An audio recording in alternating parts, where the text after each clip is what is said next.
of our structure of governance. This development has been brewing for some time since the coming of the National Government Constituency Development Fund and the National Government Affirmative Action Fund, which are in the hands of members of the National Assembly. These funds give MPs the power to conceive, implement projects, and oversight them at the same time. Having managed to entrench this anomaly, members of the National Assembly are now attempting to determine the amount of money counties get, despite the clear constitutional provisions on the revenue sharing. The members of the National Assembly are also scheming to dip their fingers into more executive projects like road maintenance levy fund at the national constituency level, in addition to the National Government Constituency Development Fund and the National Government Affirmative Action Fund. The Constitution assigns 3 roles to members of Parliament, and this is universal. 1, representation; 2, legislation; and 3, oversight. I repeat, representation, legislation, and oversight, period. Execution or implementation of programs has never been and can never be the job of members of Parliament without creating a serious accountability crisis in our governance system to the detriment of us all. Parliament makes laws and ensures that the laws are implemented and followed. It is against this backdrop that I find the ongoing standoff between our 2 houses of Parliament over division of revenue extremely scary, unhelpful, and unnecessary. The Constitution we promulgated in 2010 guides the way the government and our country works. It divides the government into 3 parts, each with the power to keep the other parts under control. It further creates 2 levels of government: the national government and 47 county governments. The 3 parts you know: the executive, the legislature, and the judiciary. The 2 levels of government work in close consultation as espoused in Article 6, subsection 2 of the Constitution, which states, and I quote, "The governments at the national and county levels are distinct and interdependent and shall conduct their mutual relations on the basis of consultation and cooperation," unquote. Now, because MPs want to have their way with the abrogation of the Constitution and getting their pound of the flesh with regard to NGCDF, the Senate and the National Assembly are unable to agree on something the law is so clear about: sharing of the revenue between the national government and the county governments.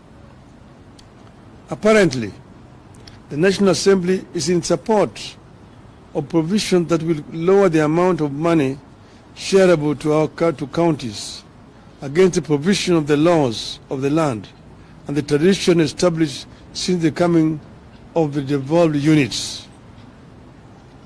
Against the laws of the land, the National Assembly is supporting a proposal that would provide that any revenue shortfall in the country is borne by both levels of government. The result of this unhelpful and unnecessary deadlock is that the operations of the already strained devolved units are moving towards a standstill, with critical services in jeopardy. This unlikely and unhelpful fight over location of revenue to counties threatens a shutdown at the counties at a time Kenyans need the units to function optimally and help boost the country's increasingly fragile economy.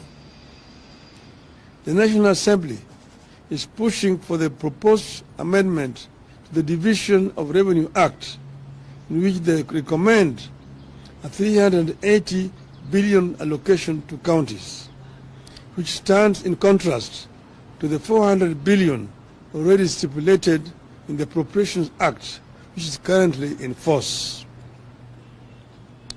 The National Assembly is going all out to reduce revenue allocation to counties in complete disregard of the Constitution and the recommendations of the Senate.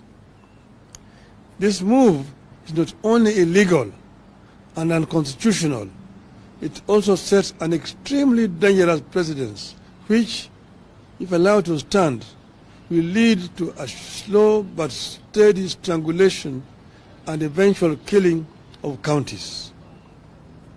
The National Assembly must get it very clear that revenue allocation to counties can only go up, not down, unless the intention is to kill devolution. The Senate had asked for 416 billion for counties for the year 2024-25. After negotiations, Senate settled on the figure of 400 billion, which is set out in the Division of Revenue Act 2024. The law is clear that counties get at least 15% of the national revenue, and 400 billion is 15% of the national revenue. Every 5 years, this country goes to elections, and all positions are available, from the president to governor to senate to MPs and all the way to the members of county assemblies. People know the roles and responsibilities assigned to positions they choose to run for, and nobody should attempt to change the roles and responsibilities midway. It is urgent that both houses come together to allow the country governments get their rightful share of funds and discharge their responsibilities to the people of the country. The National Assembly must do the right thing and work with the Senate to get the correct amount of money to counties. More than a decade into the two levels of government, the management and funding of devolved units should be getting more efficient and more predictable. The current standoff and attempts to tamper with the allocation indicate a dangerous backward march. I urge our members of parliament to be enablers of devolution and refuse to be in partnership with those determined to frustrate and kill devolution. End of statement. But I may just add, off the cuff, that devolution that we came up with has got many enemies. Many people do not want devolution to work in this country. You know, we had put in the Constitution a minimum of 15%, but it does not have to be the minimum. It can go higher up. That's why in the BBI we had wanted to raise it to a minimum of 35%.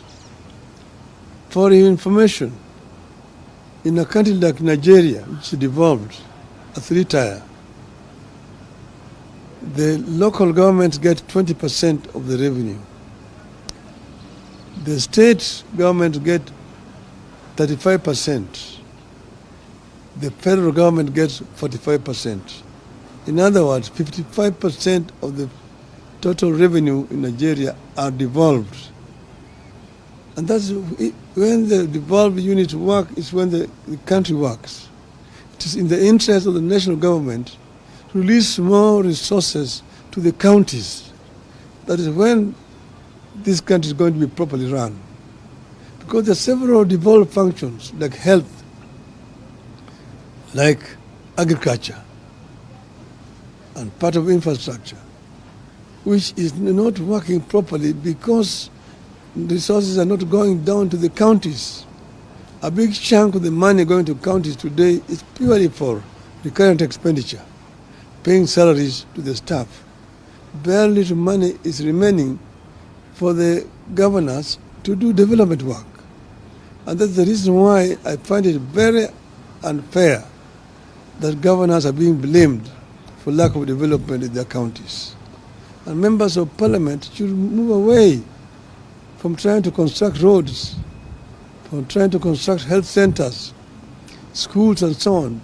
Those are the responsibilities of the county government, not a national parliament. Thank you.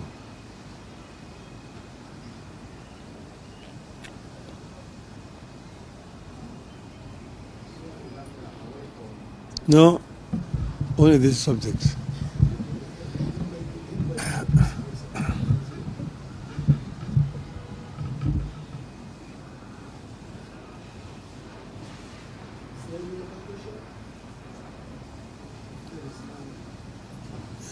I will do another statement generally, then you can ask general questions. Today is about this issue of revenue share. Okay?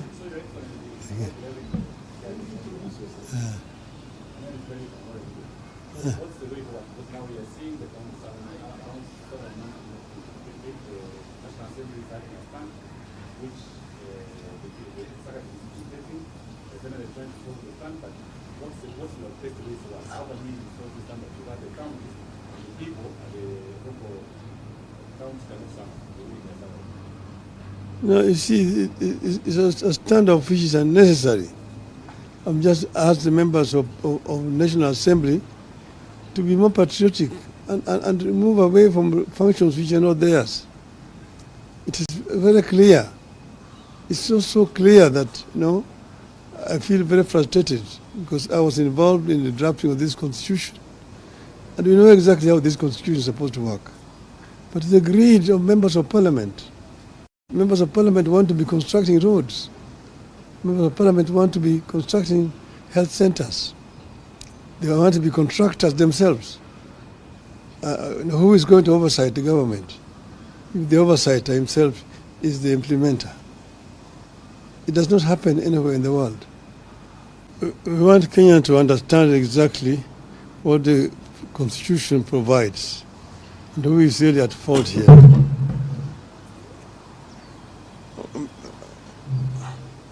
I'm basically trying to create some clarity for this issue because there's some kind of cloud.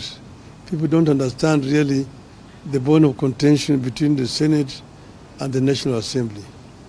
And you can also see that, on the other hand, the county government are being blamed, the governors, for lack of development, that they're not doing anything. The development which is available is only done by members of parliament.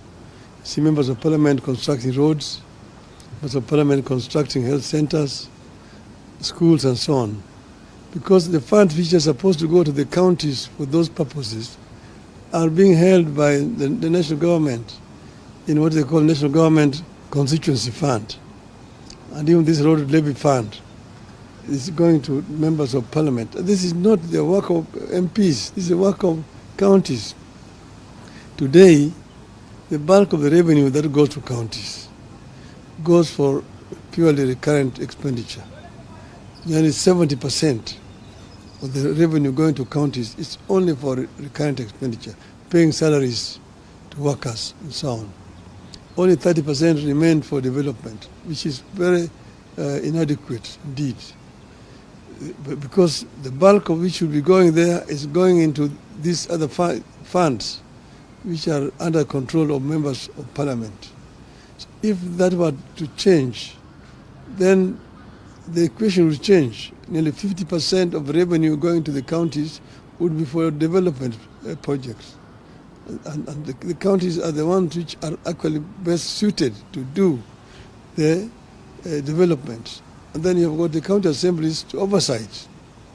members of parliament are supposed to oversight the national government. You see, they're supposed to represent their constituents. Two, they're supposed to legislate. And three, they're supposed to oversight the government. But they themselves are now being involved in the execution of projects at the constituency level. In fact, there's very little work being done in the National Assembly. The Assembly is most of the times empty. There are no debates taking place in that parliament the way it used to be when we were members of parliament those days. Parliament is no longer doing its work as a National Assembly. This is why we are really calling them to account.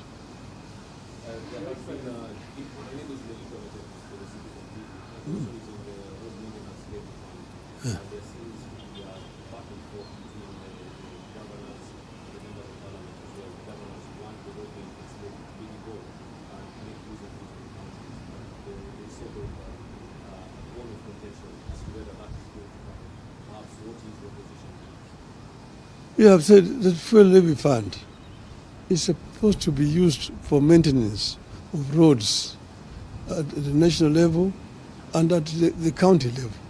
So that should go directly to the kitty of the county government, not constituency fund being controlled by members of parliament. That's what I'm saying. It is the members of parliament are not supposed to be executing things. The members of parliament are supposed to be oversighting. But if an MP himself is the executor, you have a situation where MPs themselves are the contractors. I know examples where you find a president going to launch a road, the contractor is a member of parliament. So if that's not a conflict of interest, I don't know what conflict of interest is. It is embarrassing, very embarrassing indeed. When the president came to power, the government came to power, they promised to empower the president. They promised to enhance the resources of the government. What we are seeing from the Secretary of the National Assembly is all what the promise. It's part of these lies that the Secretary of the National Yes, you know, there's a whole competition between the National Assembly, the national government, and the counties. See, there are people who don't believe in devolution. People who really prefer a unitary system of government. They think that governors are an unnecessary burden. They would rather deal with DCs. And you see these attempts to resurrect the provincial administration, which actually under the constitution was supposed to be replaced with the county government. But we are dealing with people who